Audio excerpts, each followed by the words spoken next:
మనుషుల్లోపట పాలిపాగ ఎట్లయితే ఉంటుందో అట్లనే మూగజీవుల లోపట సుతం కొన్ని జాతుల నడుమ కూడా ఉంటుంది.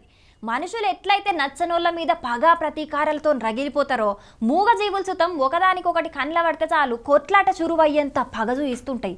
అప్పుడప్పుడు మనం గసుంటి వార్తలు కూడా చూస్తూనే ఉంటాం. కానీ గీడ రెండు మూగజీవులు జాతి వైరం మనిషి ఏం చేసినాయో చూడురు మీరే ఎంత ముచ్చటగా ఉన్నదో.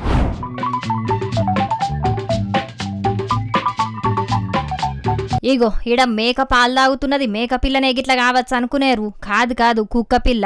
అగో కుక్క పిల్ల మేక పాలు తాగుడేంది? అసలుకు అవిటిని దగ్గరికి సుతం రానియ్యని అనుకుంటున్నారా? మీరు అనుకునే మాట నిజమే గాని అన్ని జీవులు ఒక్క తీరే ఉండయి కదా. ఈ గివి సుతం మంచి కోవకు చెందినయే అన్నట్టు. విజయనగరం జిల్లా రేగిడి ఆముదాల వలస మండలం లక్ష్మీపురంలుండే రాము అనే అన్న మేకలను సాదుతున్నాడట. ఇక వీటి కాపలా కోసానికి కుక్క పిల్లని సుతం పెంచుకుంటున్నాడట. ఇగేమున్నది, మేక దాని పిల్లలతో నట్టుగా ఈ కుక్కకు సుతం పాలిస్తున్నది. అసలుకైతే బయటికెంచొచ్చిన కుక్కలు మేక పిల్లలను ఏడికాడికి కొరికి వారెత్తాయి. కాకుంటే ఇది సాధకపు కుక్క కాబట్టి అవిటిని ఏమంటలేదు. ఇక ఇక్కడి వరకు మంచిగానే ఉన్నది గాని మేక మాత్రం కుక్క పిల్లకు పాలిచ్చే వరకు దీన్ని చిత్రంగా చూస్తున్నారట అక్కడి జనాలు.